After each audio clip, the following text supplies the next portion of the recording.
Hello and welcome. I want to talk in this video about male pain, the demons men face psychologically. I saw a film recently called The Grey and starred Liam Neeson, and is based on a novel by Ian Jeffers. And I'd suggest you watch the film first before listening to this video, as there's going to be spoilers. But Neeson's character, he's John Ottaway. He works at a remote petroleum refinery in Alaska, and his job is to kill any wildlife that encroaches on the camp. It's obvious that Ottaway has military experience. He's a keen sniper. He has very sharp survival skills. Now, I originally avoided this movie as I thought it'd be just another generic thriller, but it turned out to be one of the most insightful depictions of male depression I've ever seen on film. And the dialogue it spares. When men speak in the film, it's generally with purpose and conviction. And the movie opens with a voiceover by Ottaway. He's experiencing guilt, very severe depression. And there are flashbacks to him laying in bed with his wife, who we find out later has died from illness. And we see John as an outcast from the other men who he describes as ex-cons, drifters, men unfit for mankind. And he sees his place here as a form of punishment, stating, "I move like the damned do. This is where I belong. I feel like it's me. It's bad luck, poison. And I stopped doing the world any real good a long time ago." He's lost inside himself. He's locked in a solitary prison. And we see him. He pens a suicide note to his dead wife. And later, kneeling in the snow with his rifle in his mouth, he has flashbacks to his father pointing to a poem on the wall in their old home. And the words of that poem have haunted Ottaway his whole life, which he doesn't reconcile until the end of the film.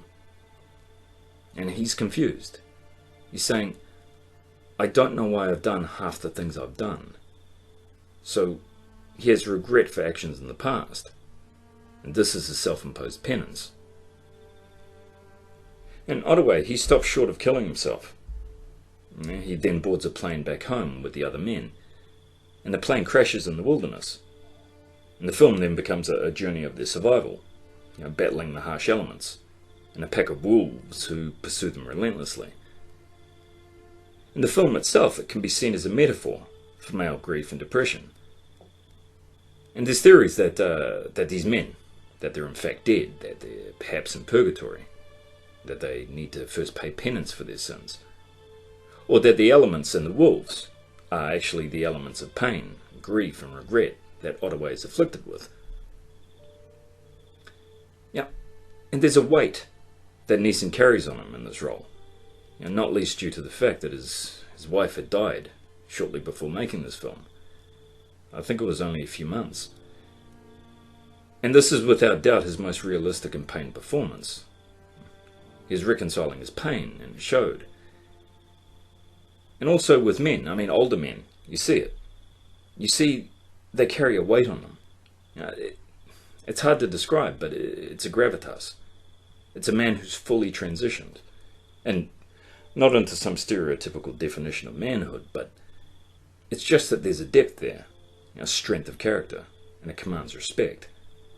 You can spot a man like this by the way he carries himself, the instant respect or caution that people display towards him. And this depth that's accumulated over a lifetime of pain and experiences. These men, they've faced their demons.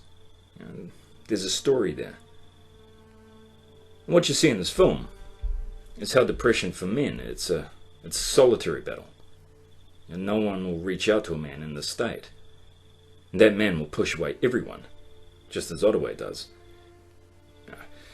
Even though he's trying to save these men, he's leading them to their inevitable death. One by one, they're cut down by wolves. And all the while, he's wrestling with grief.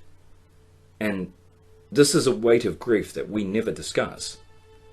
But it's a heavy burden that men bear. It's compounded by all the messages and isolation that men experience.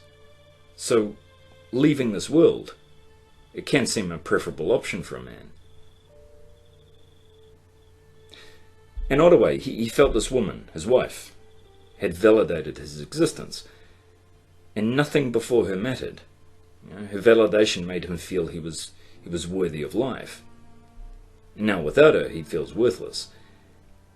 And it isn't just the grief he's wrestling with here, but a lifetime of feelings of low self-worth. He's now regressing to his default state before he met her. And when faced with this survival situation, he sees this as his path to redemption. His life suddenly has purpose again. And he's a natural leader. He's almost a paternal figure. The men respect him. And there's a shit kicker in the group. It's an ex-con named Diaz. He's a great character. But he tests Ottaway, challenging him to fight and throw down. But that's Diaz's way of finding a sense of security in Ottaway, to see if he measures up to the task. But Diaz, he wants to be put in his place. He doesn't want to be a leader. He wants to be convinced. And I've had this with many men in my life. You stand up to them, and they will walk over hot coals for you. They'll give you instant respect. And I've had this from some very hard men. Men like this, they need another man's strength in his leadership. They need a father figure. Someone to believe in. And the most poignant scene in the film, and a film with so many action set pieces, was of the men just sitting around a campfire, acknowledging that death is probably inevitable, and they start sharing stories of what they miss the most. And Ottaway, he speaks of his father, who he states was a barroom brawler, a man who never shed a tear and saw weakness everywhere. But he states his father had a passion for poetry. He says it was his father's way of apologizing. And Ottaway, he recites a poem his father wrote, that he could never make full sense of it. 4 lines, which read, "Once more into the fray, into the last good fight I'll ever know. Live and die on this day. Live and die on this day." For most of my life, I was as confused as Ottaway's character as to my motives, why I'd done the things I'd done. And I blame myself, like many men. But men, they'll sacrifice without question, as they see honour and respect as something bestowed on them, rather than as an internal process of self-acceptance. And it's oft repeated, but it's true. There are no male spaces left. And you can find them at the bottom of a methane mine, or a deep-sea fishing vessel, or a prison yard, but like you see in the film, this is the first time these men have ever opened up to other men on a deeper level. They had to be put in these extremes before facing their truths. The irony being, they're terrified. They're exposed to freezing cold elements, being torn apart one by wolves, and only in this place do they feel safe enough to open up and confide in one another. And Ottaway, he's haunted by his wife's death, and the loss of a female partner can be devastating. Memories of her, how you idealize who she was, and how other things cloud this memory. And you do, you can see her in other women. And this can be a trap that many men have fallen into. Because as a man, you can become isolated. And there's often no support structures for a man when he loses his wife. She was it. So loneliness can set in, and it brings a flood of memories back. Simple things like touch and closeness you experience with a partner. It can bring the hurt. And it's all too easy as a man just to say to hell with it. I'm gonna numb my pain and act out. But it's hard to maintain a handle on something if you repress and ignore it. And a man's actions, as long as he's working towards empowering himself and remains aware of the risks, that man should never be shamed or criticized for making a logical choice in the face of such bias, in the face of all these risks. All that men have been through, the loss of children, the loss of time, experiences, the loss of finances, and so on. It's a loss many will never comprehend and fewer even acknowledge. A man loses his kids. The old adage trotted out is still, well, most men don't want to be around their children. Oh, he's just another deadbeat dad. The strongest bond a man has is with his biological children, and we're sick of people dismissing it or minimizing it. I mean, the anger, the frustration and the pain from this loss, it's enough to make a man shut the door forever on new experiences and any form of emotional connection. And it's perfectly understandable. Now, I've seen men do this, self-punish, isolate themselves for years, or hurt themselves to pay penance. Now, I've sat across from many men, so many men, trying to get them to just say out loud that they're a worthwhile person, and deserving of what life has to offer, and 9 times out of 10, it's like pulling teeth. So, no matter what pain you inflict on a man, he will punish himself 100 times harder. And the pain men endure, it's a cumulative lifetime effect. It's not something that many people, even online, have discussed or acknowledged at length, and still barely touched on. If you look online, for example, there's a constant focus on women, yes, but male pain, not so much. And it's that uncomfortable elephant in the room. The admission of vulnerability, it's too daunting for most men. And when a man does express his vulnerability, all that's trotted out is shaming. That if men aren't walking a traditional path, if they're not manning up, that they're not a real man, or whatever label you want to insert here. But what many never acknowledge is the strength it takes to keep going, even in the face of such loss and pain. It's remarkable. And it shows how strong the constitution of men is, and the compassion and empathy they still possess, even after all these attacks. Their anger, their guilt, their pain, their regret, they're all profound, and they're at war with it. But still their compassion remains. And unfortunately, many times so does their idealism. But we have no right to shame men who have been through this, unless we've walked in their shoes. And in truth, if you did, it would break you. There's the old adage, you never know unless you ask. Well, we've never even put the question to men. All we do is accuse and blame.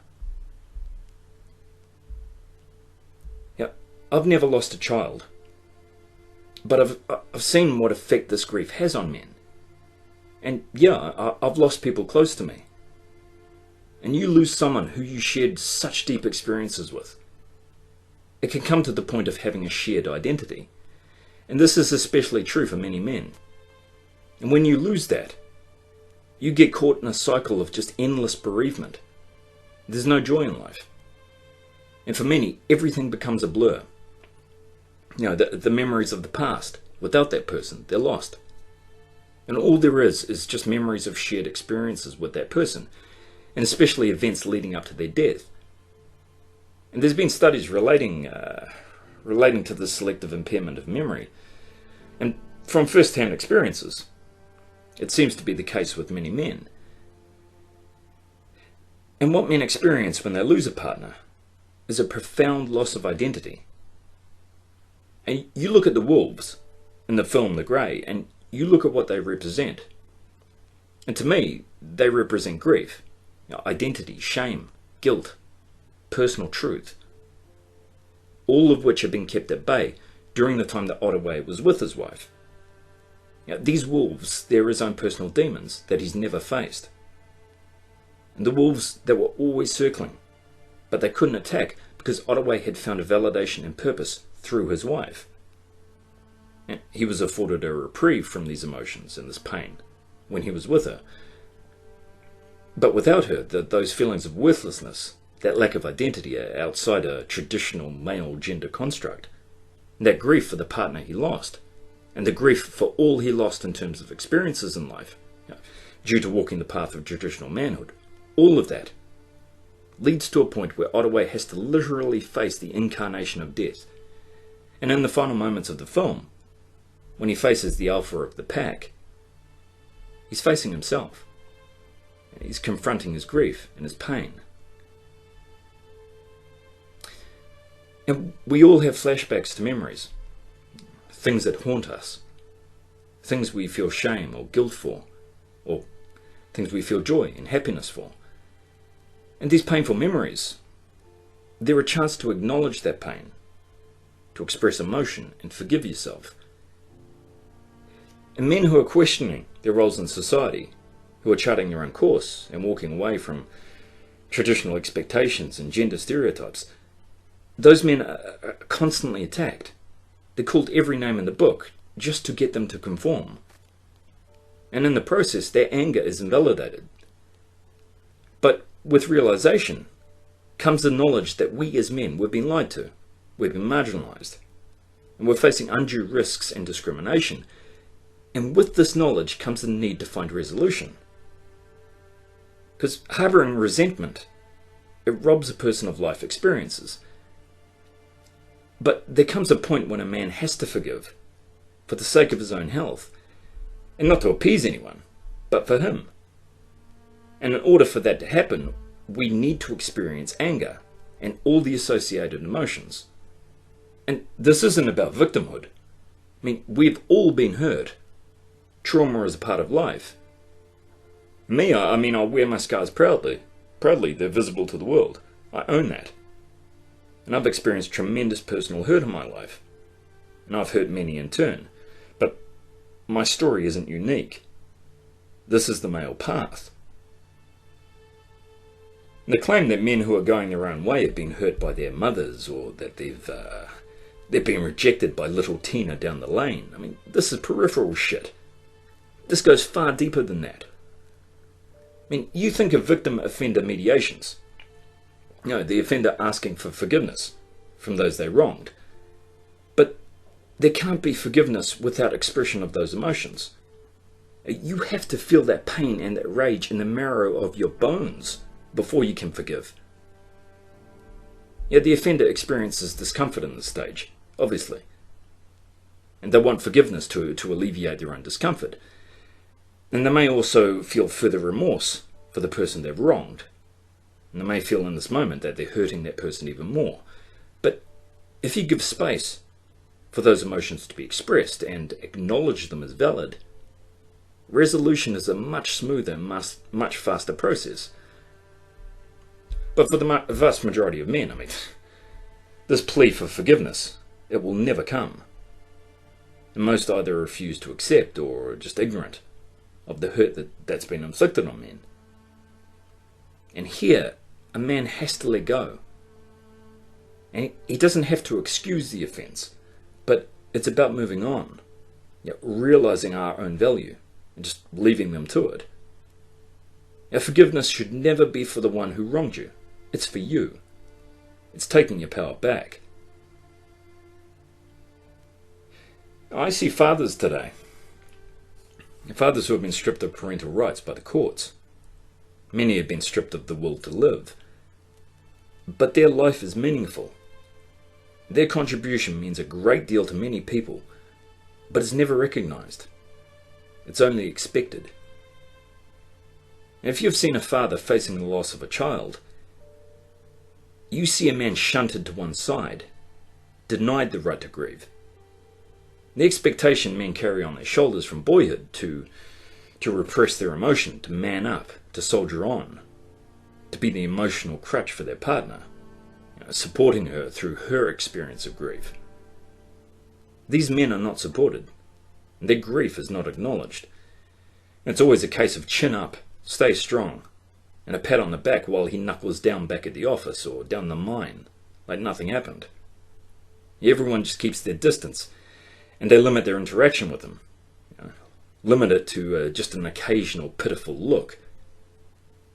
And on this basis, with this lack of support, this disregard of male pain, most men don't move past bereavement. They don't get to truly mourn. They're cast aside. They're forgotten about. I recall a quote by Hemingway. It read, "You're so brave and quiet, I forgot you were suffering." While in mourning, when you're in mourning, if you have the right support, if things are progressing, you still see light at the end of the tunnel, and you accept the support of others. In depression, on the other hand, it can be crippling. You push people away, you isolate yourself. And in this regard, all too often, there's little differentiation between the two for men. And in the face of grief, after the loss of a child or a partner, or grief from personal wounds, it's common to question priorities and beliefs, and this is good. But it's all too common for men to seek out solace in all the wrong ways. Men can't face their pain until the shaming stops, or until they come to a point where they feel safe to confront and express their pain, by sharing their stories with other men and finding support. And what you've lost, it's gone forever. You can't get it back. The only option left is to restructure your priorities and find meaning by creating a new identity, an independent one. And you can't do that when conforming to gender stereotypes and expectations. In Ottaway, he faced his demons head on. And in the final moments of that film, his father's poem finally hit home for him. To live and die on this day. It means to let go of the past, to put it to rest and make peace with it, and to find forgiveness and face a future. And to be alive on your own terms, and stand your ground and forge your own path. To live free.